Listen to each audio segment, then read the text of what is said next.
welcome everyone. This is the first official meeting of our video game book club, name to be determined. I like video game book club, honestly. I do too. I really do. It's just a good name. It's just a good name. I think it's funny that people are going to think we're talking about video game books, but like, I think it's pretty funny. No, we all sat down and played a 60-hour RPG, and then we read the book. We read the book. So let me talk about a little bit of this because just in case people don't watch the podcast, which by the way, watch the DGen 101 podcast. It's really good, but how would I know? Anyway, so I came to these gentlemen with a wonderful idea of what if we took a book club but made it about video games. And that is what we have done. We have all spent the last about month and a half playing through Ghost of Tsushima to full, and we are now going to talk about it and share our thoughts, opinions, see what theories we had that were correct, all that fun stuff. So yeah, I mean, let's just jump right into it. How did we feel going into the game? Because this was a random pick. I was excited. Yeah, so I guess I can go first on this. It wasn't my pick because we did a goofy little wheel for it, right? So going into it, I didn't really have a lot of expectations. From what I've seen, it was kind of like, I knew it was a PlayStation game. I knew people liked it a lot. I knew it was like an open world, like go to do objectives thing, which, is very hit or miss for me. But, I do like a lot of, like, that Japanese culture games, and I like the idea of having a samurai game during the first Mongolian invasion. I thought that was a really cool premise. So going into it, I was pretty excited, and then the opening scene where the guy gets lit on fire was pretty... I like that scene a lot. I thought it was... I will not forget that you had to remind me of that scene, and I was just like, wait, what? My first note, forgot. I was so far into the game, I completely forgot about it. My first note on my notes, it was Adachi a bitch, and that was great. That's the guy who got set on fire. I think the guy getting set on fire, like, really, like, not that specifically, like, the opening of the game, like, really just brought me into, like, the game fully. I think the opening was, like, did a great job at capturing, like, how the game was gonna feel. I think once you look out and you see the Mongol army coming onto shore, it's that oh shit moment. Yeah. It's that, like, this isn't just going to be any other war. This isn't going to be any other samurai battle. And I they set the tone super early. And like we said, it's gorgeous. One fun fact that I have, the guy who plays Khoten Khan was a character on Glee for season 1. So I could not get that out of my head for the entire game. Wait, did you play the game in English? I did.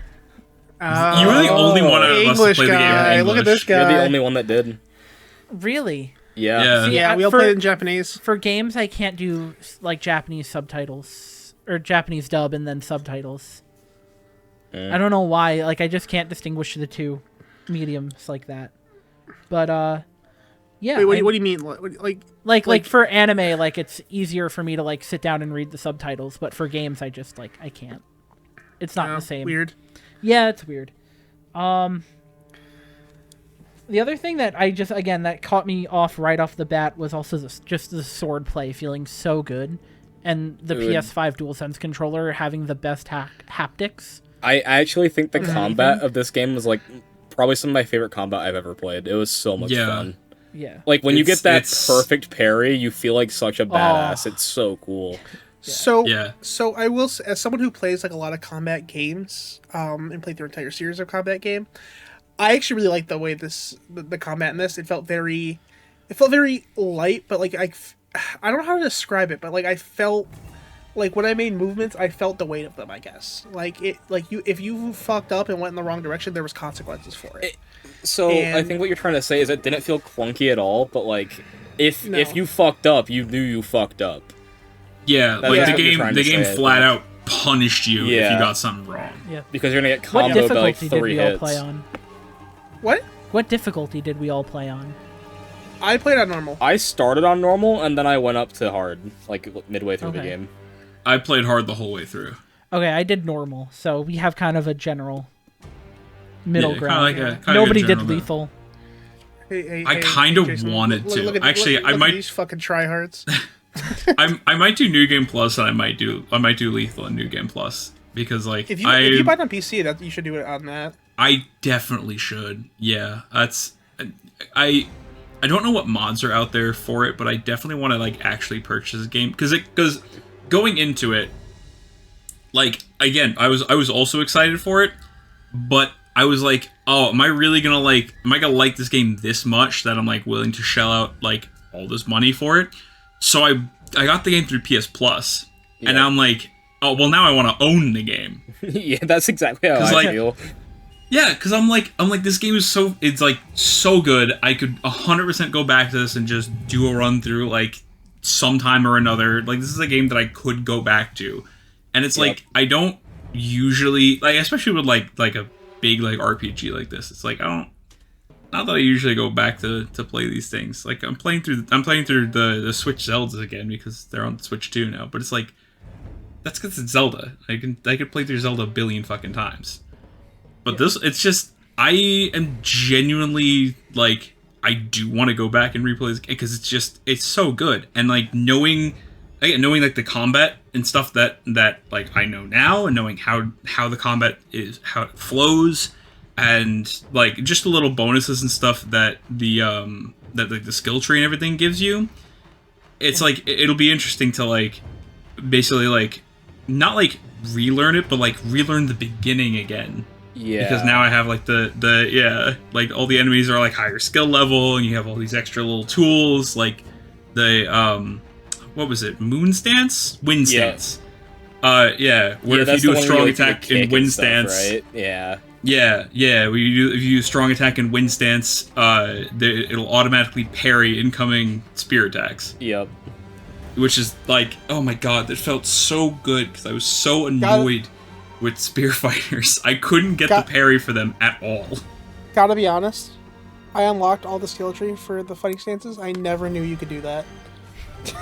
Do you at least know that the different stances are good for different enemies? Yes, I do. Okay. I was gonna be like, wow, Logan was handicapping himself the entire game. Of course I knew that. Like, I'm not fucking, like, come on. I knew the wind stance was good for, like, against the guys with spears. I didn't know if you heavy attacked, it would just auto parry that. Yeah. Oh, that would have been so fucking yeah. nice. So when there's the blue like incoming attacks, and you do a heavy attack while in wind stance, like he'll just automatically parry and just go in for the next hit, and it's fantastic. Mm-hmm. Gotcha. Yeah. I did say what I really liked about the combat. I did a lot of the stealth in it. Like I love that you could like do standoffs and like, you know, start battles like that and be honorable. But like the stealth just felt so fun to try to like stealth every camp and like not get caught. That actually, like, that's the way. You bring up a unique point, but finish. Yeah, and I like that a lot. I did think it was a little weird, like, if you did get caught, only, like, a certain section of enemies would see you, and, like, nobody else would come.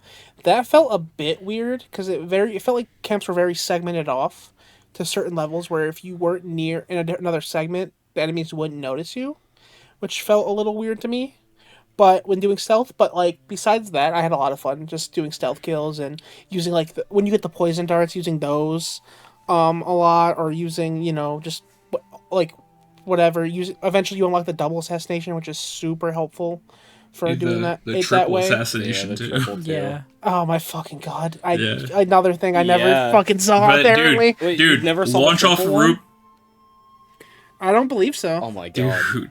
Launch yourself off a roof, do a chain assassination on 3 dudes, and take out 3 dudes just standing around a campfire. Yeah. Done. Easy. Yep. Nobody knows. Yeah. Oh, that would have been so That's fucking the awesome nice. thing about the game, though, is, like, it doesn't cater to one play style. So anyone that plays any game could probably enjoy it in a different way because of how they play games. Oh, what definitely. Was really cool... Sorry, James. No, you're good. So I was gonna say, like, Logan loved the, like, stealthy. Like, I thought the stealth was fun. But I had a lot of fun just going in there and doing the standoffs and just taking down, like, 30 fucking dudes by myself. Like, I thought that was fun. Yeah, I think one thing, and if any of you had this experience, please share, but for one thing I noticed with my personal experience was at the beginning of the game, I was very much samurai coded, And I was like, yeah, no, these are the rules. This is what we got to do. You know, I'll do the assassination for this like one mission, but then I'll be fine. But then as the game went on, I realized that I was assassinating more, and I was using ghost weapons more. And then suddenly the criticisms that everybody was saying, I wasn't just brushing off for the samurai. I'm like, wait, no, this makes sense. They're all spitting facts. And it's that's a good. Go ahead. Oh, go ahead. I'm sorry. No, I think that's a good segue to start talking about the story as well. Yeah. Because as you go, like, it starts off being like, oh shit, dude, samurais are awesome. This is how you should do things. Then as you go on, you start to realize, like, oh, these guys are shooting themselves in the foot, like literally. Like it's they are not going to win like this, and Jin is the only one that cares enough to win this. I will say, one of my notes I wrote down is why, like, Jin is always shows up like 2 minutes late to every situation. If you notice, like every side mission or even main missions, he's always just late where he can investigate and see the footprints, but they're gone and the people are dead. Every single fucking side mission. It's kind of ridiculous. Or it's like you pull up and you see like one of your homies like fighting like 12 dudes and you're like, oh shit. Like, oh yeah, I actually loved running into those missions. Yeah, it's yeah, like, I did too. I thought it's it was like a lot seek of fun. out Ishikawa Sensei, like, you know, go I take love a look those. at the and he's over there, he's fighting off like 12 Mongols, and they're all they got firing him, like, arrows pinned at down. him. You gotta and like he's help him start taking them out. He's like, It's Sakai, come here, get the fuck over here, come on. See, but I was more talking. I was more talking about too, like just the side stuff where it'd be like, "Hey, invest." I heard there's Mongols over there. Then you go to a house and like there's like a dead family, and Jin's like, "Mongols were here, I guess." Goes and like follows their conveniently placed footprints, and it just, it kind of got funny to a point because it was just like, how many times is this dude gonna drop the ball and be just like a minute late? But It was very fun, I guess, seeing, you know, especially if you do a lot of the side content, I think you see why Jin does what he does more, because he's seeing all of these deaths and all of these people he wants to help and keep alive, and the Mongols are just ruthless and killing everybody. He's seeing his home be massacred by these people, and he's like, what we're doing isn't working, we have to fucking change. Yeah. It's like, we have to do things differently if we want our island and our people to survive. Yeah, Jin wants to save everybody, but the samurais want to save Tsushima, and there's like a gigantic difference in that. Mm-hmm. Yeah. Yep. 100%. Yeah, I think the game does like a good job of like showing that as it progresses. But if you miss any of that, like if you're not doing like the side content and all that stuff, the one time where the game is very in your face about it is taking back not the first castle, the second castle, the end of Act 2. Yeah, Shimura, yeah, thank the main you. castle. Yeah. So taking back Castle Shimura, where Jin basically he's like, well, if you charge headfirst into there after repairing the bridge, all these guys are gonna die. Like, there's no ifs, ands, or buts about it. All these guys are gonna die, and maybe we will too. Who fucking knows? I'm gonna go kill them. And Shimura's like, no, don't do that. The correct way to do it is to repair the bridge, attack them head on. And he's like, no, we're gonna die. We're gonna die. I'm gonna go fucking fix this. I know JC was trying to get a word, and I apologize. I'm gonna say one thing real quick. I do like in that mission though, because he does use the poison, and there are immediate repercussions of doing that. Yep. Oh, Not only with his uncle and Shimura, but all of a sudden the Mongols figure out, oh shit, we could just do this and just take all of Japan. And Jin immediately feels guilty, and I like that he doesn't go back on his way necessarily, because he still knows that he's right. But I like that his actions have consequences, and I don't think that's something that he had to experience until that point. And I think it was just a great piece of like storytelling for him to have to go through that and have to be like, oh shit, I gotta handle this. I fucked up. Yeah, one character. The one thing that really stuck out to me with Jin was his character trait of naivety. Like, even like as he's becoming the ghost, he literally just thinks that like, all right, as long as we get the Mongols out of Tsushima, everything's gonna be fine. I know Uncle Shimura's mad. I know all this, and I know that I'm not doing the good thing. But as long as like our goal, like he's just so focused on his goal that he's not realizing, like you said, the actions of his consequences to what he's doing. Yeah, Exactly. like he's like, if I succeed in driving the Mongols out of Tsushima, Uncle will understand, and the Shogun will understand, and my actions will be forgiven because I'm now a war hero. Yeah. Exactly. It's very apparent from like an outsider view of like not being Jin, obviously, of like this is not going to work out how you think. But Jin is so stubborn, and like if I save everybody, everything will be cool. We'll go back to normal. Everything will be fine. In reality, he was already at a point where nothing could be the same. Yeah, that tipping point had already well and truly passed. Well, that's exactly what Jason said, though, is his naivety. Like, he thought he could fix it, but in reality, Like he couldn't fix everything because nothing would be back to normal. The first place I really noticed that too was with his interactions with Ryuzo, where Ryuzo is seeing the world as it's happening in front of him. He's seeing the Mongols desecrating this land, and he has one job: keep his people together, keep his people safe, keep his people fed. And that leads him to side with the Mongols. Now, whether or not that's the right or the wrong thing, that's up to your opinion, but you know, there's that compared to Jin just being like, nah, man, just trust Shimura. Just trust Shimura, bro. Everything will be fine. Yeah. Like, why did you do that? Like, Shimura will make you a samurai and everything will be... But Jin's not seeing that his people are starving now. They're not... Yeah. Yeah. Jin is the biggest Nepo baby at the beginning of that game that I've ever seen in my fucking life. That was one of the really funny things to me throughout the game, because he'd pull up and be like, yo, Lord Shima, he's got you, bro. Just help me. Yeah, he's basically just like the whole thing. He's just like, oh yeah, if you want, I mean, be on board with this, you know, this rescue plan, and you know, Lord Shimmer's got you. You know, like everything's gonna be all fine. And then Ryuzu turns on him because of empty promises, and then Yuna's immediately like backstab. She's just like, yeah, fucking samurai being samurai as usual. Like all in the span of like that first the end of chapter 1 into the beginning of our act 2, whatever it was, act 1, act 2. But it's that like immediately like Ryuzu turns on you straight up. He's like, well, empty promises. I need help now. Yuna is willing to continue fighting with you, but it's kind of like the game's giving you it's dropping a little hint that maybe this empty promise will turn Yuna on you too. Yeah, speaking of Yuna and some of the side characters, Yuna is the best character in the game by far.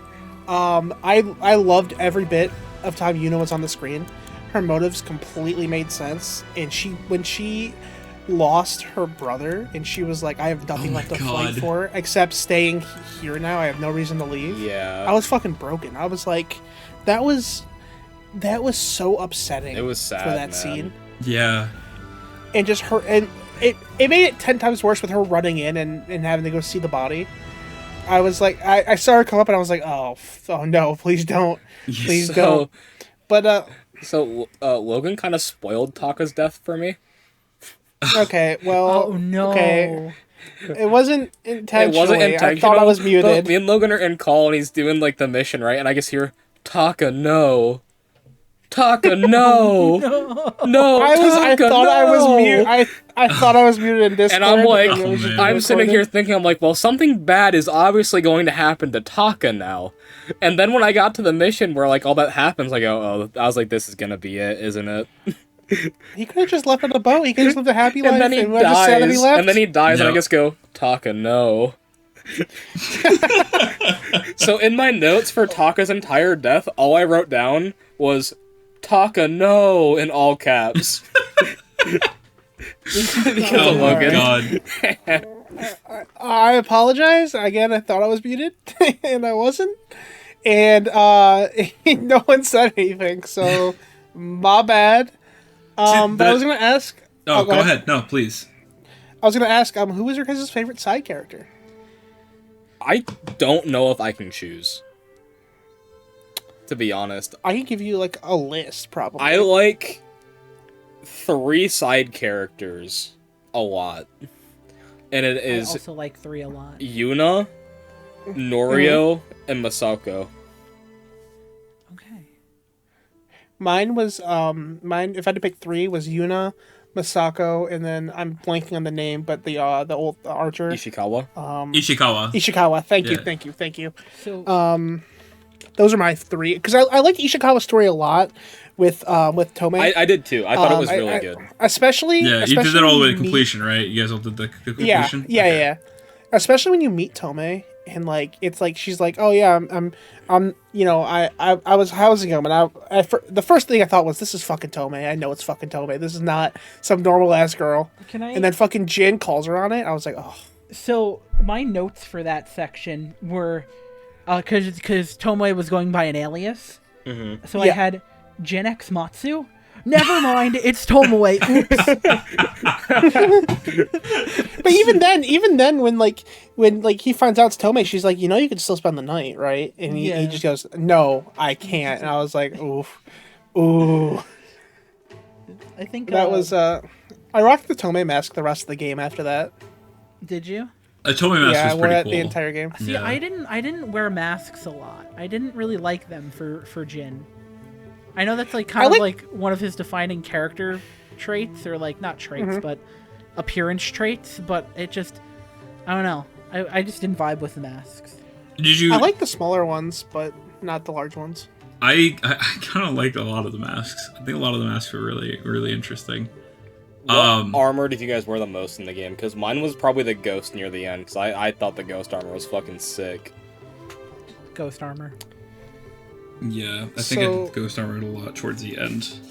Same. I pretty much did it by story, where like at the beginning it's kind of whatever you want to wear, and then you get the Sakai clan armor, and I Yeah. wore that up until I got the ghost armor, and I just wore the Yeah, ghost armor. that's the pretty rest of much the how game. it was That's pretty for much me, what I too. did. Yeah, Yeah. I really wish the other armors were like not more reasonable to wear, but like I wish they were like I wish I had worn them more. You know, I wish I had yeah. like More of a like- reason to wear them, maybe. exactly. Yeah. Yeah. One of my biggest complaints with the game was that it cost an arm and a leg to upgrade stuff. And I think that's why I didn't venture out into different armors, because it costed so much supply to upgrade. By the end of the game, I had every armor set that I had fully upgraded. Yeah, I didn't have that issue at all. You didn't have that issue? No. Mm-mm. I also did I literally. didn't have the- I did literally every side thing that I saw, though. Yeah, Like, so- I was struggling around mid Act 2 of like upgrading a couple of new armors, because there's like a bunch of new armors that we got all like the same time. I think there's like the Gosaku armor, and then like yeah, I know there's a couple of them. They're all at the same time, and I was Okay, I was struggling a little bit then. That's But a me after problem, I got over that hump, I had way too much supplies. I ran into the point where I was full up on bamboo all the Just sold time. Just sold the bamboo. Dude, I didn't even sell it because there was no reason to sell it. There was no reason to interact with it because I had everything. I had all the supplies I could ever possibly want. I had all the bamboo I could possibly want. I had more than enough iron because I had already upgraded both the the whole weapon kit the whole way. So Everything. I had like the thing that was go ahead, sorry. yeah, no, sorry. The thing that like was the last thing that I upgraded, I think, was besides like the armors that came later. When I was like slowly getting all the materials to get everything together, the last thing I upgraded was the smoke bombs. And that was literally because I just didn't use them because I thought they were kind of useless. So I will say, from a perspective of someone who didn't do every side thing possible like you two did, I never felt like upgrading was that expensive necessarily. I felt it was pretty fair, especially when you got to the later levels, that it should be a lot higher. And if I really wanted to upgrade something, I would just go do side stuff for half hour and I was good. And I had the supplies I needed, maybe an hour. But I never felt like it was too much. I felt like it was pretty fair throughout the game. Hey, that's a me issue. Maybe I just wasn't looting as much as you guys. Were you? Yeah. And I this is a big like question, like, because how much does this actually affect? There was one charm. I believe it's one of the major charms. I think it's the Inari charm. Okay. But that basically doubled a lot of your loot. It had a chance. Yeah, it had a chance to double your loot. Okay. And I had that basically on the entire time, and then I only took that off when I was like, oh, I literally have way too much stuff. Let me just not stop using this and start using another major I guess charm I'll do that more might actually damage do now. I think I swapped that one out for oh no, I didn't actually. I swapped that one out for something else, and then I swapped that one for the one that like lengthens the perfect parry and perfect dodge windows. Right, okay. Just to fight Khotun Khan. Because I was having such an issue with that. I'm just like, you know what, whatever. I don't need this. I could use this. And I immediately, after equipping that charm, I beat him. I will say, I want to get into the charms later, but I don't want to leave the side characters just yet. Because I want to talk about Misako's side stuff specifically. Because holy fuck, the mission where you find her sons. Oh, on the fucking... And they're both hanging next to each other. And I was like, at that point I should have expected it, because that game did not pull any punches with moments like those. Mm-hmm. But when you walk up on them after like searching a bunch of bodies and you just can't find them and they're both hanging next to each other, I was just mouth open. It's just kind of shocking.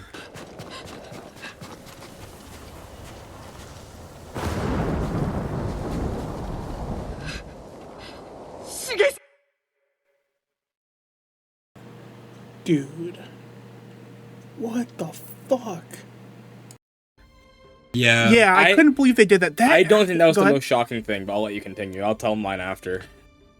No, I definitely think... I think I know the one you're talking about, James. Mm-hmm. I think I know what you're talking about. But Logan, please continue. Yeah, it was that her whole story of like revenge and like against her sister and all that stuff too, and feeling empty after. Perfect way to tell a revenge story, because it always ends at just feeling no purpose, empty, alone. It's like a I permanent love the way they numbness. did her story. Yeah. Moscow's story is really good. Mm-hmm. I forgot what her name was, because I'm bad with names, but the person who lives at Jin's estate. Yuriko. Yuriko, thank you. I thought her story was short, but I thought it was a very good, especially the third one where you can see like her brains going and like she talks about her relationship with Jin's dad and all that stuff. My note says the Yuriko story was short but quite sad, because it was quite sad. Yeah, that was one of my favorites. Yeah, it was really good. Yeah, because it was just like roll right through it, like do like one after another, and it's just like it's so like. Oh, the other storylines span like these whole long chapters as you slowly get to like know these characters and what they've been through and all this stuff, and then like she just goes through the whole thing, like the whole just real quick, and you get still a decent amount of backstory too, and backstory about Jin's dad and like a whole like. There's a lot in there, and it's just a short, like, almost really quick, like, little side story. But there's so much there. I think that's why it might have been my favorite. It's just because it was so short, but there was so much happening. And, like, this, even with it being short, the build-up to her death it's incredible. When you're just, like sitting, like, staring off the mountain with her, it's like, oh, it's gonna happen, but, like...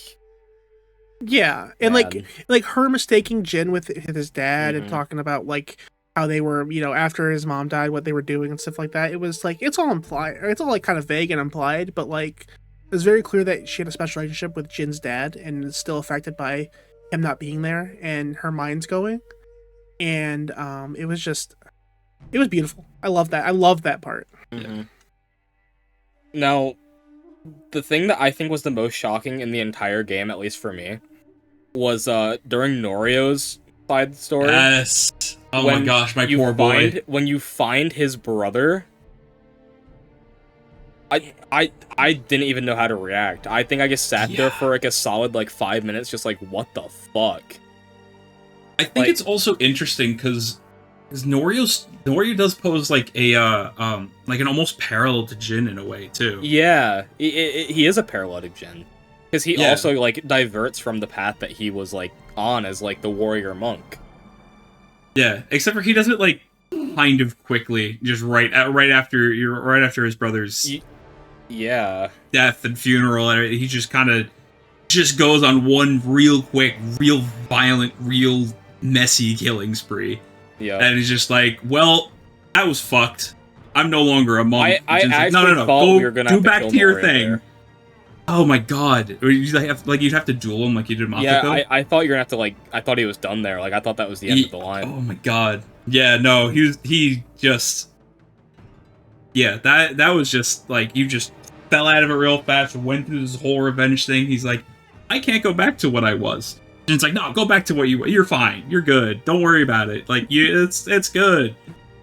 So it's like Jin can't see himself in Norio, but you do. Yeah. No, they are essentially one and the same, just different paths. Yeah. It's a nice parallel to have a character that, like, you can easily relate to Jin like that. Yeah. Also, Norio is definitely, like, my favorite character. Yeah, he's in my top 3. He's really good. It's a very close 1 and 2 between him and Yuna. I didn't connect with Norio that much. I Same. don't know why. But I think if, going back to, like, the three favorite characters, I think it was probably Yuna, Yuriko, and then probably, like, Ryuzo, and then Ryuzo and Ishikawa are Ryuzo was really good, but I didn't even consider him for a top 3 because I only really considered, like, the allies as, like, my favorites. Yeah. Like, probably, like, a bad Yeah. too, but So, Ryuzo the was thing really with- good. I understand that The one thing a with lot. Ryuzo is that I feel like his potential was wasted, because I feel like once you get into Act 2, you don't see him again until you fight him again. And I wish we got a little bit more. Kind of having him act Yeah, like I agree with antagonistic throughout the act. Yeah. I think it's better to have him, like, sit in the back like Khoton Khan, because it's like he's basically his whole reason for joining for the Mongols again is to feed his Straw Hats, like, to make sure that they have food, that they're not starving. Yeah. And they go to war with like against you with the Mongols, and then they all die. So it's like it's good that he, like, I feel like it's good that he's not seen throughout the most part of Act 2. Just See, I disagree with that, like, heavily. okay. Because, like, I feel like... Sorry, I'm not trying to be antagonistic, like... No. Like he should have been. But, I think his story would have been a lot better if he was showed up, like, him and his Straw Hats were doing stuff throughout Act 2, and Jin's trying to show them that the Mongols can't protect them and feed them while they're doing work for the Mongols, and Jin is kind of fucking them up. I think that would have been a lot better to develop it and see Ryuzo go kind of mad and crazy. Not like falling crazy, but get, like, desperate almost and try to kill Jin in that showdown they have. I feel like that would have been a way better way to do that and have that fight have a lot more impact. Okay, I can see that. I liked how they did Ryuzo. I thought it was fine personally. But I do understand, like, wanting to see more of him throughout Act 2 because I think it could have been good if they did that. I think you already had your antagonist who only shows up for major moments in Khoton Khan. So I didn't think you need 2 of those. That's fair. And in Act 2, Ryuzo just doesn't show up ever. So it kind of felt weird having 2 people that were just kind of in the background that you were eventually going to fight. So yeah, I wish we saw more of Ryuzo in Act 2. Yeah, I agree with that, but I do think that it's, like, while I think that he definitely should have had more moments and more things going on in Act 2, he definitely, like, you definitely should have seen what he's done, but you should not have seen him. Okay. Like, I think that's a common middle ground. You get to, like, follow his path of, like, what he's been up to, but, like, you never are, like, with him. See, yeah. ideally what that would have been then is, like, yeah, you see his path already done, but then you see, like, a cutscene of message getting back to him.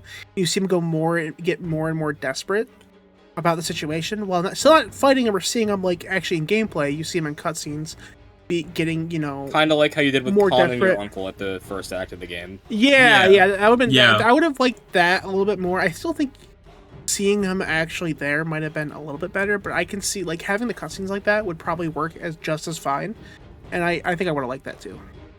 Yeah, that's what I think that should have definitely been, because it's like the actual encounter like with him as like the final boss of Act 2 is like you clearly see his desperation. It's kind of giving you all at once, but he's definitely still desperate, just in a different way. Yeah. Mm-hmm. You know, he's never not been desperate. While we're talking about criticisms, I did want to bring up a point that I had, and I feel like at the end we should give our ratings of the game out of 10. Mm-hmm. Well, I'm not gonna do that now. That's how we'll end it. Yeah, but for sure. One of my biggest criticisms though is that a issue I have with a lot of these type of open world like main mission then like bunch of side stuff games is that it was very repetitive in a lot of the things you were doing. It was either go mess up a camp, go track down somebody, then fight them and save a character, this or that, and it's fun. I had fun with it, but it gets very repetitive and very much the same thing when you're not doing the main stuff very quickly. Because if you just do the main stuff, the game would be probably 10 hours long, maybe. So doing the side stuff made the game feel bigger and important, but eventually it does get a little repetitive and just the same thing. And that was really minor criticism because it was still a lot of fun, but like I have that problem with most open world games like that is it's very repetitive in what it has you do. Yeah, I'm gonna say I agree with you, and then I think this one is gonna transition to what I want to talk about next. But I think the reason why it being very repetitive is okay is because the island of Tsushima is just fucking beautiful. Yep. And I just don't mind having to do the same things over and over again if I'm looking at that place. And this goes back to like a point earlier where the combat is just so fun. Like, I'd be in the same boat as Logan where like these big like open world games, I'm gonna get burnt out doing all the side stuff. Not here. I had no issue sitting down and putting 5 hours into side story. Like there was days where I only did the side missions and didn't do any main story stuff. Yeah, same. Yeah, same. I wouldn't say I got burnt out, but I definitely felt like, okay, we're tracking him down again. Jin conveniently was 2 minutes late, but they left footprints. Go track the horse. There's the guys. They're plotting something in that area. Gotta go track them a little bit and then go fight them. Like, it very... Like, I never got bored because I did have a lot of fun with the combat and all that, but, like, there was definitely a point where I was like, all right, well, do I want to go do another side mission and do the same thing, or do I want to go do a main mission and then go back? You know, it was very much like I could feel the repetitiveness. See, for me, I didn't feel the repetitiveness until probably, like, near the end of Act 3. And I was like, all right, I've been doing this for, like, 50 hours now. Like, I can just go do the main story now. Yeah. But it sucked for me personally because I went right into the DLC after the main story, and I felt like I could not enjoy the DLC. I did the I was just playing DLC it midway through the game to get through it because I thought. Yeah, you guys should talk about that because I never played the DLC. I haven't touched it yet. Okay. I definitely want to, but I haven't yet. All right, me and Rob will shut up. It's the Jason thing. So here's what I did: is I went to like the area was I didn't know it was there. I went there. I was like, oh, you're gonna be like locked in for a while. I was like, oh, I'll be stuck here for an hour and I can come back. And then I couldn't fast travel back after doing some missions. I was like, what's this? So I looked it up. So I was like, can I fast travel back? And it was like, you can only unlock fast travel after you do all the main DLC missions. I was like, well, fuck. So I sat there and put like 4 or 5 hours into just grinding the DLC main story. And I thought it was a lot of fun. I really enjoyed it. And then I went back to the main island of Tsushima, and that was basically my extent of the DLC. But yeah, I mean, I took care of it after the main events of the game, after the ending. Which is how it's intended to be played, I think. Yeah. And Iki is beautiful. Yeah, Iki's really I personally cool. felt like there was definitely a difficulty spike that was a little jarring. Yeah, but as long as you take care of those, as long as you take care of those enemies, you're fine. It was rough being midway through Act. About. Yeah, it was rough being midway through Act 2, dealing with all that, with like all my stuff kind of being like not fully upgraded yet. I was like, oh fuck, this is kind of hard. I will say I got the mission to like start it like you on Tsushima. Yeah. And it was like I didn't go because I kind of figured it was the DLC, but fighting the guys that start that mission was immediately annoying, and I was like, okay, so you know the guys that Jason's talking about then, okay? Yeah, the singing guys. Yeah, that. Yes, yeah. And to just briefly talk about the story about it a little bit, I thought it was cool. It makes Jin confront the death of his father and that he didn't like do anything to prevent it. And if you guys don't remember, like, his dad actually dies on Iki Island during, like, they try to invade Iki. I think to me it just felt like a little cliche with the whole with the eagle, James. Yeah, but, just kind of like fair. her always being in his head. I don't want to get too into spoilers, but I mean, it was fine. I think Iki it was a is serviceable gorgeous. DLC. It was a good DLC Yeah. for the game. Yeah, Iki is It's fun to gorgeous. do spoilers, by the way. We're doing a horror review of Yeah. it. Well, I don't want to spoil it for you guys because you guys haven't gotten to it yet. Yeah. If you guys Oh, get to gotcha. it, yeah. Like I think But I think Iki it's is worth taking the gorgeous. 4 or It 5 might- hours to play it because it is good. Yeah, absolutely. But I do wish I had taken some space from the game and then went back to it. Like maybe taken like 'Cause I a definitely- week and then gone back to DLC. Yeah. Yeah. I definitely was burnt out by the end, and I just wanted to finish it. What was your favorite place in Tsushima? Ooh. That's a good question. The place I forget exactly where. I think it's in like the Act 1 area with like all the pink flowers. I thought that maybe not my favorite. That's the first one that came to mind. I thought that place was beautiful, like the mountain with all the pink flowers around it. Or like some of your favorite places? I think any place that had like a flower field was really great because it just looked beautiful. Most of the haiku spots were really cool too. Ooh, yeah. Yeah. I liked Jin's estate a lot. I thought the Yeah. area was really nice. Yep.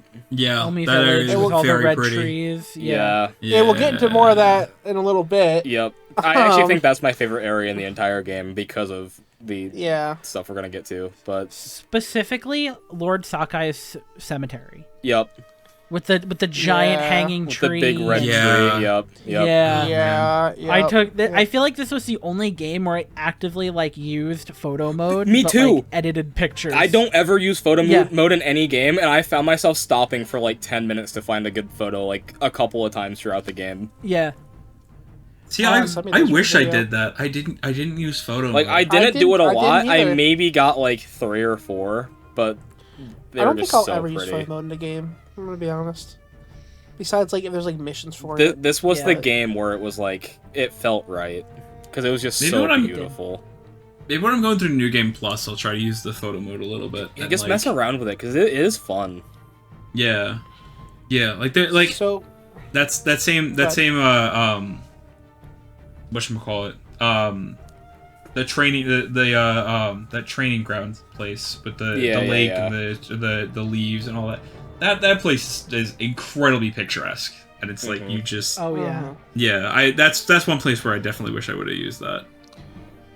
So, we're about 45 minutes into this, so I think we should start talking about Act 3, finally. Oh, real quick, there's And- one thing we haven't talked about that I really like. It's very quick, very short and simple. The way that the wind blows in the way of your objective. I thought that was fucking awesome. Oh yeah, I- that's I actually had a theory about that at the very beginning of the game, and it didn't Same. pan out. But it's what I like to believe the wind is, which is basically the wind is Jin's ancestors guiding him. Okay. I I mean, still think that's what it is. I like that. technically, in a way, it is. It's just his dad. Yeah, Like- I always thought it was his dad. Yeah, if you go, I if always you had that thought. if you look through it, there are specific references to his dad as the wind and his mom as the spirit watching over him. So Okay. like, when you're going through, I forget what quest it is exactly, but I went through and did a whole bunch of the Inari shrines. And at some point, I forget what, but at some point, Jin basically says that his mom always thought that foxes would watch over him. That he was like connected Okay. to like I forget what kami it is. Pretty sure it's at the beginning when he says that when he's in like your first one. Yeah. I vaguely remember it. I don't remember it entirely, but I think I know what you're talking about. But basically his mom always thought that Inari spirits would watch over him, and that's like his guidance. So like his like being able to connect with spirits and stuff is Inari, and his guidance is the wind. It's his father and mother guiding him from beyond. Yeah. Yeah, I like that a lot. you hit that on the head. Yeah, it's actually really, really, really cool. Literally did not need the map at all in that game. It was No. so nice. I I used the map a lot because I wanted to like get a lot of the like the areas and stuff, and I was like, oh, where's Yeah, this? like I used it to get to like side quests and stuff, like the I shrines fucked or around whatever, a but- lot. I fucked around a lot. I was all over the place. I would like just here, there, here, there, whatever. I went and did so much, just random stuff, and I mean I obviously spent. I think I spent more time playing than the rest of you guys. I don't know what our final play times are, but I know mine was up there, and I know it was the last of the 4 of us to finish the game. Oh, I can look real quick. I will say, while I'm trying to find it, one thing I forgot about the characters I want to mention. I fucking hated Kenji. I thought he was terrible. I did not like him as a character. Kenji. I didn't. He was my least favorite. He was my least Kenji favorite. grew on me. But I Kenji didn't hate grew on him. me, but No. all my notes were like, this guy's a fucking asshole. At the beginning, Yeah, I didn't like- like him, and he grew on me till the point where He's I not an tolerated him. asshole. Yeah, he's not an asshole. He's just an idiot. You can see that he but he's an genuinely idiot who does knows care how to about, make a like, quick Jin and buck. the other characters near the end. He wants Yes. to do good. That was He another wants to do note I good. He had. I'm just like, has he no wants- fucking clue how. Yeah, You're an exactly. adult, dude. You fucking gotta know, like, hey, man, maybe I shouldn't be selling to the enemies here. But the just a thing is, thought. he's a scummy businessman. That's his whole thing. He's a scummy businessman who's like, I'll just get a quick buck anywhere I can get it. Anything to survive. Yeah, it was the same thing as like Ryuzo, like going on with the Mongols. Like he was doing what he could to survive. It's like Yeah, except And for what happened to Ryuzo? yeah, except He for died. Ryuzo and Kenji went about it completely different ways. Yeah. Kenji used his contacts with the Mongols to help you defeat them, where Ryuzo said, they put a price on Jin's head. I'm just gonna kill him. Get some money, get some food, get some like that's simple, easy, done. Yeah. I kind of felt with Kenji, he wasn't necessarily like he wants to help, but like he only helps when you show up and you're like, hey man, what you doing? And he's like, oh, selling to the Mongols, and then Kenji like in like a half second thinks of a plan to get him out of the situation where fucking Jin isn't super pissed at him about it. Like I never felt like he was helping. I have no doubt he wants to help, but I never felt like he was helping by himself or like doing things to actively help you. I think it would happen naturally when you found him. Yeah, there's one quest with Kenji, and I think you guys know the one where he sells the Mongols like wood shavings as food. Yep. it's like meant to and rice the or village. some shit. It's like Yeah. And the Mongols obviously figured it out really, really quick, and he's like, "Oh, I thought we'd have a little more time." And the villagers are all pissed at him, and Jin's like, "Kenji, you're a fucking idiot. Like, what are you even doing?" Of course they found out it wasn't rice. Of course they found out it wasn't food. It's wood. Like, of course they found out. And it's like Kenji's goal there was like kind of like arbitrary. It's like, why? I mean, just like don't deal with the Mongols right there because these villagers are okay right now. Like, at some point, Yeah. Jin's gonna come around and he's gonna kick the shit out of the Mongols. But it kind of helped that Kenji did do something with them, and he kind of knew what they were looking for. Because, I mean, that was the only way that Jin got into their camp, and it was made out to be like a large camp or whatever. And I think I took them out in like 2 minutes. see, Kenji had decent intentions. He's just a fucking moron. Yeah, That's just all it is with it. he has the best intentions, but he doesn't know how to do things. Like, he doesn't know how to do things for other people's good. He knows how to get things for himself, but he doesn't know how to get things for others. So, Act 3. Let me set the scene here. To get into this act, Jin's at his lowest. After getting Castle Shimura back. But going against the samurai way and claiming that he's not Shimura's son, he is the ghost. He gets thrown in jail. And then, out of all people, I think it was Kenji who showed up and actually helped free him. Yep. Yeah, It was Kenji. And then he gets away, sneaks around, rides off on his horse, but they see him. He gets shot, his horse gets shot, rides a long way, trying to find Yuna, and the horse collapses. And your partner for the first 2 acts of the game is dead. And Jin says, "I'm sorry, I couldn't protect you." and I fucking wanted to turn off the game because I was so upset. Oh my god. I think that might have been the saddest I was. Yeah. Yeah, and then you immediately have to go into a fight. Yep. To help Yuna. Not even a fight. You can't do anything. you just have to sneak around. Yeah. And that's when leave your horse behind. Yeah, like your horse dies. Jin sees the effects of his actions just previous. Like Jin's whole thing is just crashing down about him. He gets poisoned. He's like, I'm gonna die here. This is it. This is the end for me. I'm done. And then, of course, Yuna comes and saves his ass again. Best character. Yeah, you know, oh my God. The horse dying was probably the second most emotional I was of the entire game. What was the first? What was the first? The ending. Oh, we'll get there. Oh, We'll get yeah, there. we'll get there. We'll get there. Yeah, Jason, you were trying to say something. Yeah. No, I would really, Rob, it was what you said, where like he's down on his luck, like he's at his lowest, his horse is dead, and then like right after that, he has to see that the Mongols are using his poison, and it's just a gut punch after gut punch. Yeah. Which, I mean, that's what the beginning of the third act is supposed to do, Yeah. but they really follow the 3-act story structure so well. And like, let's not even forget that like right before the end or the beginning of Act 3 is when Taka fucking died. So he had that on his plate too, with Yuna also being fucking sad and vengeful. It was before, because Act 3 is pretty short, so I think we can go to like how it ends. But before we do that, do you guys all get the Way of the Flame? Yeah. And have to climb the mountain. Yeah. And get jump scared by that stupid fucking bear. I just want to bring that up. I I didn't because I got lost and looked up the path, so I knew there was a bear there. I didn't get jump scared by the bear. Okay. I didn't get jump scared by the bear. Like Dude, I got up there. I got up there because I don't know if you guys, if it was at night for you when you guys climbed it. It was for me. And I got up there, and the fucking bear is right there, and I just wasn't expecting it. And I was panicking, trying to get away from it. I'm pretty sure I shot that me, but- motherfucker from, like, fucking far away before I even got anywhere near him. I had there's a zero bear. I didn't even issues see climbing the it. mountain. I thought it was okay. I thought it was fine.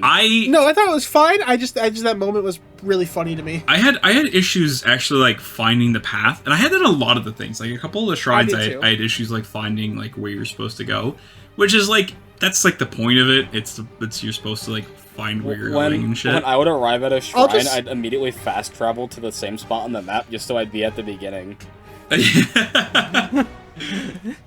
I will say, if multiverse theory is real, I have a lot of Jins that died to hypothermia on that mountain. Yeah, at the beginning, I wasn't going across the bridge. I was going to the right where you could climb a little bit, but then it just stopped, and I was like, "Where the fuck am I supposed to go?" And it never occurred to me just go over the bridge and go to the other side to climb.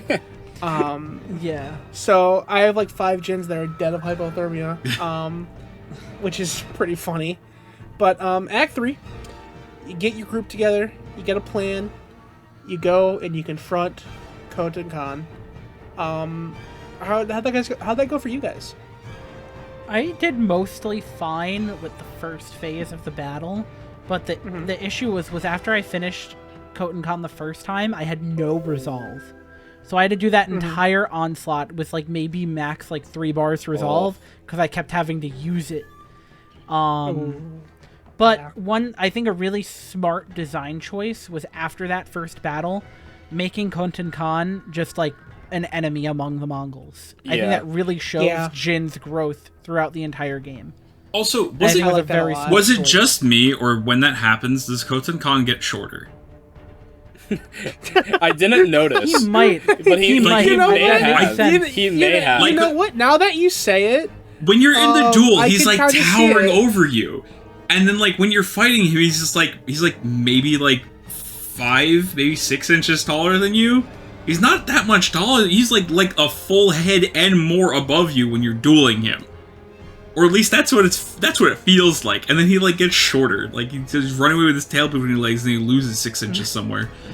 You know, maybe it was a design choice to do that in a way. I feel like it was because it's like he's just another guy to Jin at that point. At that point he's already beaten him once. He's like, all right, now he's running with his tail between his legs. I got him. Like, I'll be honest, I didn't realize that the big dude fighting me was Khan for the first minute on the boat. And then I was like, wait, that's Khan. Yeah. To be completely honest. So he really was just another guy at that point. Yeah. it was just interesting how like again, the first part of the fight with the duel, he's like big and towering and intimidating, and he's talking shit and everything, and then you beat him in the duel and he books it. And I ran right after him. I didn't care about any of the fodder. I just ran after him. I killed the fodder to get some resolve back because I didn't want to do all that on the. No, I didn't. I was like, nah, fuck it. You know what? I'm just going for him because I was like, reach Koten Khan before the ship leaves, and I'm like, oh, is this timed? Ah, shit, I'm gonna take too long with these guys. Fuck them. And I just ran. I was like, Jason, do you have anything to add? What? I said I didn't mean to cut off Rob. I thought you were done. I was asking if Jason had anything to add about his experience with it.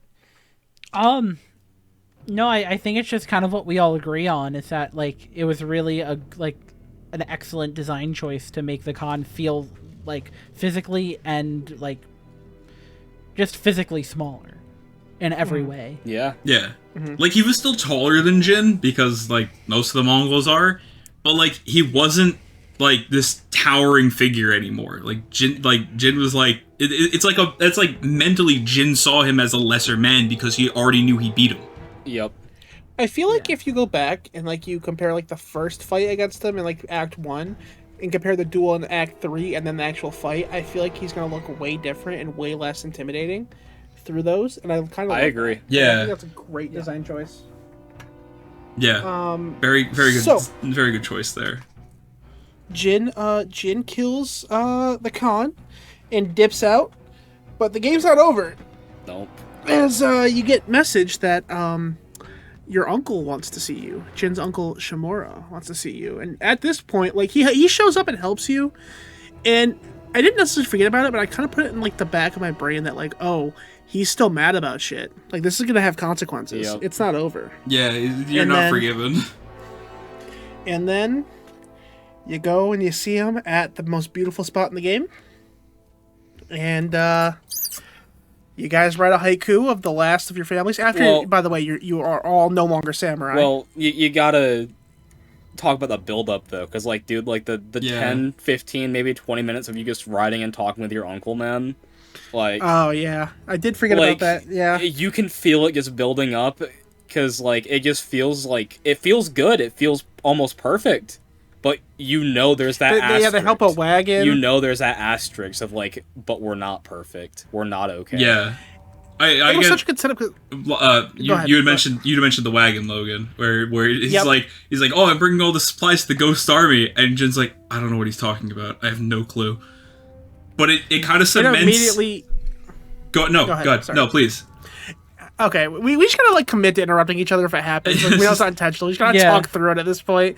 But like it's very like that's like when the tone shifts a little bit too, because like they're having this nice conversation, and then he's like, "Yeah, I'm taking it to the Ghost Army," and Jin's like, "I don't know what that means," and Shimura's just like, "Oh, let's just move on," and it immediately shifts, and it's like, it's just so like the build-up's so good. My thought with that is that it really cements Jin as like this like almost. Not like a folk not like a folk story, but like a folk hero now. But like you have all these other armors from other people who are also folk heroes. So it's like now Jin is on this level of like almost mythology, and it's like that kind of cements it. He's like this ghost thing has kind of gotten like almost too big for just me. You know what I saw that story as, or that moment as with the cart? I saw that Jin and Shimura were equals in that moment because they're talking about an army, the Ghost Army, and Shimura is no longer a samurai at this point, and they're just two men on a ride. Yeah. And all of a sudden, Shimura's not this big, intimidating, like, I gotta impress this guy. They're their own people who have different views of how to solve this issue. They don't want to be opposing, but they're forced to be. And it's very clear in that moment that they are, at that point, they aren't, like apprentice or father and son. They are just equals at that point. And I felt that made what happened after and what we're about to talk about so much more hard hitting because you get to the spot, Jin's dad's grave, and he tells you that, hey, I gotta kill you. and everyone saw coming. I think at that point, Yeah. I I think didn't. it's pretty obvious Yeah. what happens. I But then didn't. I sitting was down shocked. and writing, Oh, really? really, I was gagged. Yeah, I didn't expect it. I don't know. I just maybe wasn't thinking ahead in that moment. You're just you- very much you- in the moment and not thinking about what comes next. Yeah, pretty much. Like, Yeah, I mean, So- Shimura the whole way was like very like, oh, have to do things by the book, have to do things by the book, and he obviously reported to the Shogun about you. And if the Shogun says, oh, this guy's interrupting the samurai rule, kill him, he's gonna go, well, He's gonna do guess it. I gotta kill him. yeah. real quick, I want to touch on too. A mission I really liked was right before the ending when you had to sneak into Shimura's castle Yeah. without being seen. Yeah, And you got all this context of what he's going through and like what Shimura's planning for and all that stuff and like what his army was going through. I thought it was such a good break of pace from what everything you were doing beforehand Yeah. to get this like final time where you're seeing what everything's going through, getting a message to him. You see Shimura's instant reaction, not like, oh, he was here, where is he, I miss him. It was, he's here, he needs to be dead. And it was very clear to me at that moment that there was going to be a showdown between the two. When he reads the letter and he goes, Jin was here, and like, you know, is like freaking out. Yeah. Yeah, right. I was very clear, like, oh, this is gonna end badly. So we get to the field, we get to the grave. What I didn't expect was both clans being done and them writing the final words of the clans as haikus. Mm-hmm. And I'll have to put what mine was in, but it was just so powerful of a haiku. I should have wrote it down. Because like some of them are kind of just like the haikus were like a lot of them are beautiful, but some of them are just kind of like, oh, okay, that kind of makes sense. The one with Shimura is just reflecting on that moment, and it hits so hard for what's about to happen. yeah. And then they grab their swords, they back up, and a duel begins. And you are now fighting Shimura as the final boss. Yep. How'd that fight go for you guys? I actually had a really easy time with it. I'm not gonna lie. He didn't yeah. hit me one time until he had like a sliver of health left. I was like, fuck, I didn't perfect it. But I definitely. So I think I died to it once. Yeah, I think I also died to him once. I died like once or twice, I think. Yeah. Yeah. He just got me on a couple, like, I was getting a little impatient at some points, which happened a lot. oh, dude, I was just hitting all the perfect parries. He could not touch me. It was brutal. So now, the biggest question. Did you kill him, or did you leave him? So Rob, Logan, and I think we all know our answers. So I want James to start. Oh, you don't know what I wanna did? know Yeah, what you you go did. first. No. I don't know what you did. No, Oh, I spared him. you didn't tell anybody. Really? I Oh, also hey, spared interesting. him. So we're 50-50 on this, Yeah, because me we're and Jason killed him. Wow. We did. Yeah. I felt like, I watched both endings, I felt like killing him was the canon ending, 100%. I don't know if they said anything, which one was real, but killing him felt so much more impactful and so much of a better end. See, I for me, don't know if you've gone back and seen it, but I felt like it was so much for better. me, sparing him felt more impactful because it was the solidification of Jin denouncing the samurai way. Because he didn't give him the honorable death that he wanted. He had no more honor. Here's how I viewed killing him, because it's very like what he says is that this will be the last act as father and son, and they do go through all this, and it's like it's Jin's parting gift to Shimura, the man who raised him, the man who taught him everything he knows. Even if he's betrayed his ways and doesn't want to be that anymore, he gives his family, the person he probably loves the most, his one last parting gift of killing him the way he wants to die. Doesn't let him be a disgrace, doesn't let him, probably get killed by the Shogun or anything like that. He gives him what he wants. And I felt like that was a much better way to end it and let Shimura be happy in his final moments as father and son. And then walk away. I felt that was the best way to do it. So But I did sit at that screen for like 5 minutes debating. I did too. So I did too. I sat Yeah. at that screen for 45 minutes. Holy shit. I really couldn't. I could not pick. It was a really hard choice. It was Yeah. so. Some key things from my notes here were that, like, the reason why I think it took so long, because I was worried more about, like, which ending is the bad ending. I don't want to get the bad ending. What do I do? So I'll be honest. I did like scroll through a Reddit thread just to hear what people did, And I learned more that it's not necessarily about which ending is good, which ending is bad. It's more like, what do you think is going to happen after the story? So people who killed Shimura were thinking more like, well, if you spare him, he has to go back to the Shogun admitting he failed. Now, the Shogun might take it out and make Shimura an example. Do you want that? Is that really what you want your uncle to go through? Or do you grant him his wish? So I'm going to read my final paragraph because this really summed up my thoughts on this. Okay. And this was, Jin loves his family, blood related or not. I think Jin would do what is best for his uncle, and while he can spare his uncle and hide him from the Shogun if that's what they want, that still won't change Shimura's resistance to change. Jin has learned a lot about himself through this journey. Jin grieves what used to be, and he knows Shimura will always be a reminder of that. So I think for Jin to finally move on and really accept being the ghost, he must kill his uncle. I've been waiting for you to read that the entire time, because you read that to me after we both completed the game, and I think you summed it up perfectly in like perfect words in a perfect way, because I feel like that's exactly how Jin would feel in that moment from everything I played, and I feel like you summed it up in the best way, better than I could fucking ever write it, that's for sure. So I think you summed it up very well. I am excited to hear what these two have to say about the other ending, though. But I feel like you summed it up, and I feel like that is the best ending, the most fitting ending for that game. See, I think Jason's explanation was fantastic. I completely understand why he chose what he did. Oh yeah, I 100% agree with that. But I chose what I chose, sparing him, because Jin has no honor left. Why would he want to kill the last member of his family honorably if he has no honor? He's already denounced the samurai way. He's no longer samurai. I just think in that moment, Jin would be like, no, I'm not doing that. I think he would leave. Me personally. That's how I think he would have felt.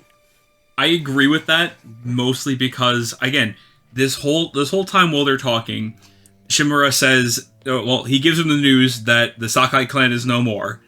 He's no longer samurai. He has no honor, which Jin, oh my god, the reply to "you have no honor and you are a slave to it." Oh, god, yeah, that was good. That was so good. That was the moment I realized I was like, "Holy shit!" I was like, "Oh my god, this game is so good." Oh my god, and I feel like that one line there kind of impacted my decision a lot. Not like consciously, but subconsciously. I completely agree. Yeah, because it's like that whole time. It's basically it's not Shimura saying, "Oh, you're a bad person. Oh, you're this. Oh, you're that. You're the other thing."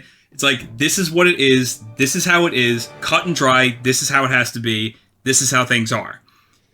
And Jin doesn't accept that because he's like, well, no, the samurai were wrong. Clearly, I'm gonna keep living because you're wrong.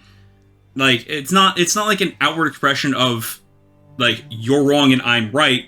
It's you're wrong, I don't know if I'm right. But let's figure that out. But anyway, the reason I made my decision was, and after you do this, have you guys seen the both endings? Have you seen both endings? Yes, I have. Yes. Okay, alright.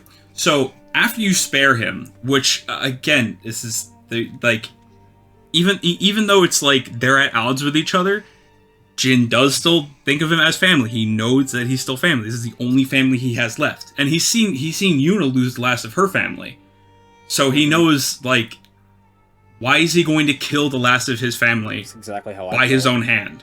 Yeah, because he's not a samurai. He's not bound by this code of honor, and his uncle says, you have no honor. Why?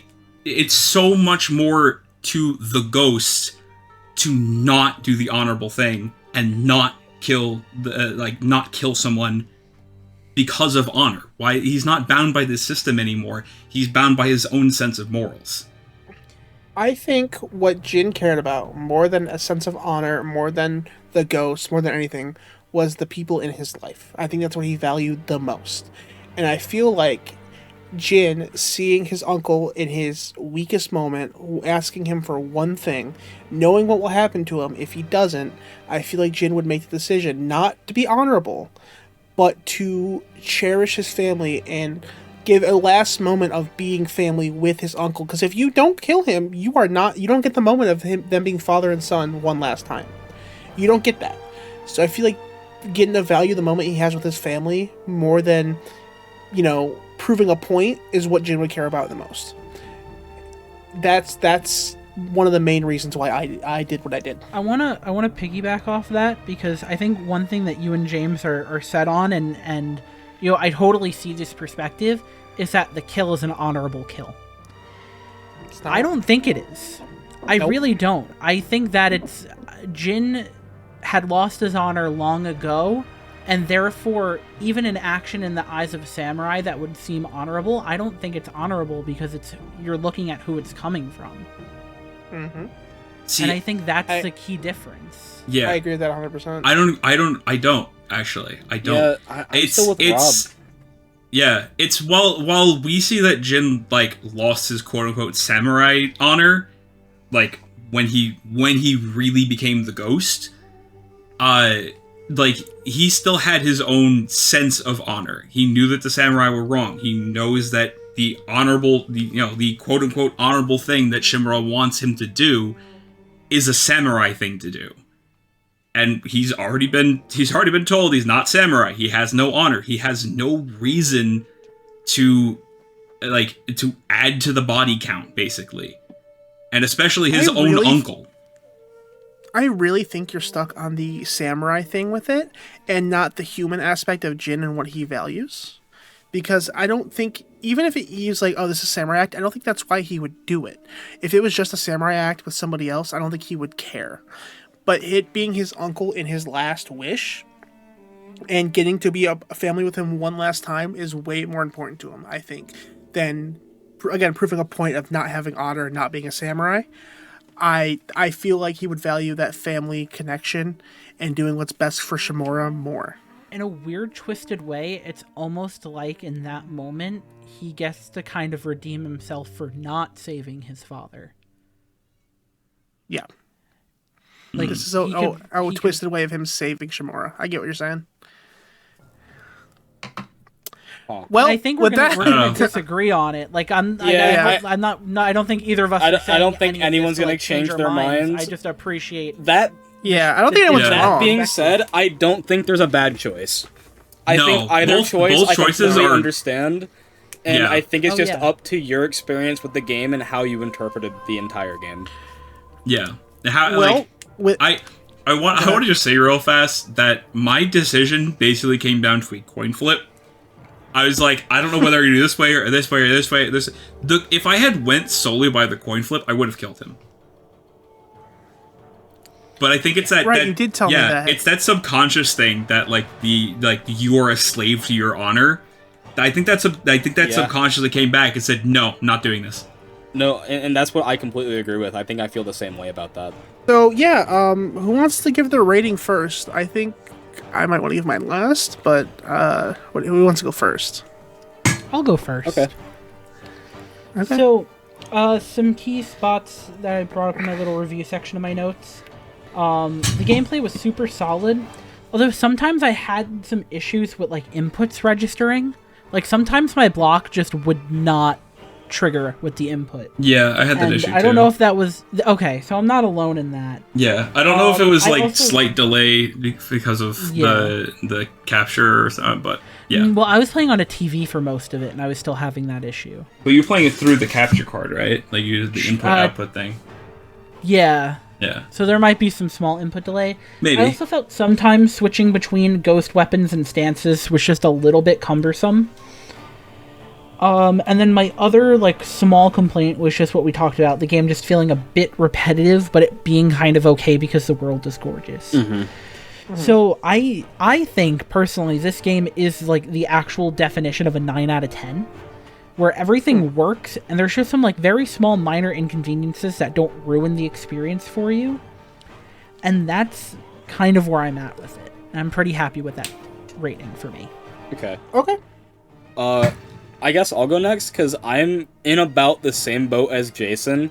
I have it just slightly higher, though, because I said 9.25 is my final rating for it. Okay. I think the game is, like, just as close to being, like, a perfect game as you can be without being a perfect game. Yeah. Rob, would you like to go next? Sure, I'll go next. Yeah. I give it the same rating as you, Jason, the 9 out of 10. For similar reasons. Again, the game is absolutely gorgeous. While I didn't personally feel it was repetitive, I think because I had so many sporadic play sessions where it was just like, oh, an hour here, whatever. Do this thing. I was all over the place all the time, and I was just constantly doing random shit. And there was so much stuff to do that a lot of it was just like, why am there's so much of this. Like, I went to get collectibles at one point, and there's so many of them. There's, like... open world games do this thing where there's so many collectibles, and I just don't want to... I don't want to. Mm-hmm. Yeah. That's, like... You know, not like there's, like, really anything for these ones, too. So, yeah. 9 out of 10. It suffers from regular open world problems, which, again, open world game. It's going to suffer from those problems.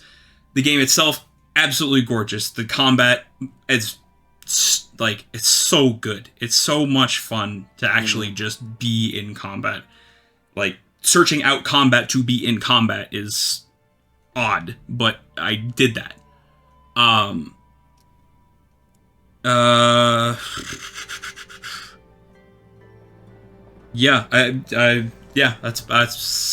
Yeah, story's fantastic. Yeah. All right. I'm a little worried now, but so I feel like I might be a little more critical than you guys on games. I feel like for me, it's very hard to get a 9 or a 10. For me, you have to be perfect or damn near perfect. I thought this game had I thought it was great. I thought we touched on a lot of the great points. Some of the negatives I did have were I felt like as soon as I felt like I was very close to getting super invested in the story, but it never got me fully like invested to the point where I was emotionally affected. There was a couple moments like the horse was like, it sucked, but I didn't really feel that all that like actually like sad or upset as much as other games have made me feel. So I felt like there was moments where it got very close to me being like, I'm fully in on this, the story's great, but I felt like the main story didn't have enough for me to get fully invested like that. And doing it through the side characters is cool for part of it, but it was very focused on that character and not the overall story and why you should care about, you know, like Shimura and all that, because I feel like seeing more of Shimura would have been a great, like even him having some side stuff in like Act 2 when he, you know, you free him. Okay. That would have been a great way to get more... you know, more, make the ending feel a little bit more emotional, you know, because I still think the horse was definitely the most emotional moment for me in the game, and it didn't really get me there. I felt a lot of repetitiveness with playing the side stuff to where there'd be points where, yeah, I'd play for like 6 hours and it would just be side stuff, which is fine. I had fun, but I definitely got very repetitive very, very quickly. By like Act 2, I was kind of feeling like, okay, I might just want to get through this because I didn't have a lot of time, to be fair, either. So with that all being said, I will touch on the combat too. I had some glitches happen that were pretty funny. They didn't break the game. Oh, well, one yeah, did. One I actually had to talk reset. about one of the glitches that I had. That was really funny. But...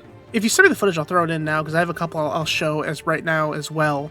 To where I had like one that broke the game. And I had one that was just kind of funny. Like there was one where one of my allies was fighting a Mongol and they were chasing each other around the fire and nobody was catching each other. I saw that once. It was very funny. It was really funny. It was very funny. But with that being said, everything I said, like I said, I might be a little more critical. I give this game a 7.5. Yeah, like I said, I think 10 and 9 are perfect and near perfect. I think 8 is like great. 7 is like very good, and like 6 is good, and then 5 is like okay. neutral. So you're between like very good and great then. Yeah. So, I still, like I said, I still liked it. I still thought it was very good, but I don't think I liked it as much as you guys did. That's fair. That is fair. I personally think, because I also try to not give out 9s and 10s a lot either. Mm-hmm. But I think it just kind of comes down to, like, for the difference between you and I guess the rest of us is that, like, that stuff that we talked about impacted your experience more than ours, where we could kind of look past it because we really got invested in the story. We really got invested in the world. Where you, it was just like, it was like almost there, but it wasn't. Yeah. I felt like it just didn't have enough. And while I think I would agree if you gave it an 8, 7.5, I think you'd be like, it's a little too critical. I think it's a bit harsh. Again, but you're more critical than us, and that's okay. Yeah. Yeah, I mean, everyone's gonna have their own rankings. Like I said, I'm not judging you guys for having it. I'm ready for the internet to hate me. I'm gonna get fucking roasted probably, but it's okay. Like I said, 10 and 9s are very hard for me to give out. Only a couple games, and you guys know some of the games that I would say are like that, like the Persona series or the Yakuza series are like 2 of my favorite series of all time. Only a couple games for those series have that high of a ranking in that. And that's pretty much about it for 10 and 9s, and I'm sure we'll get to those games in the future one day, but so I won't talk about them too long. But yeah, I'm about a 7.5. I was verging on an 8, but I think I'm gonna stick with 7.5. I think that's where I'm at. That's fair. Okay. All right. Yeah, so honestly, I'm really happy with how this went. This has been like a passion project for me since we started it, so I'm glad that we're sticking through it. We're trucking through, and I'm really excited for the next game, which we'll announce shortly. But yeah, does anybody have any final comments before we end it? Yeah, I just think Ghost was a great game. I think it was a great first game for this. I think this was a game that really set the tone for what this is going to be, and I really enjoyed it. I enjoyed all 53 hours I put into it, and I would do it again. So. Exactly. Oh yeah, yeah. My final thoughts are fuck Kenji. Taka did not deserve anything that happened to him. He should have just left. He was great. It didn't deserve anything that happened to him. Taka's a brave boy. Yuno's the best character. Yeah, he is a very brave boy. He's a brave boy. Yuno's the best character, and yeah, I had fun. It was a good time. I'm glad we did this. I'm glad we stuck with it. I can't wait to get to make some edits on this and put it out. I'm excited to see if you guys do anything with what you guys recorded as well, on individual channels, which will all be linked below. And yeah, any final thoughts, Rob? Yeah. Okay, bye. Listen, if you like this, and want to see more, we do a weekly podcast that's on multiple different streaming platforms, including YouTube, Spotify, Apple Podcasts, I don't know, AM radio, maybe. I heart radio. Your neighbor's old record player. We're on that. And so go check that out if you want to hear us talk about things that aren't gaming. Podcast records. and we post. I want to do that now. Post 2 gaming videos a week, every Monday and Wednesday. Yes. So please go check those out. We work really hard on it. And yeah, see you guys for whatever we do next.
Im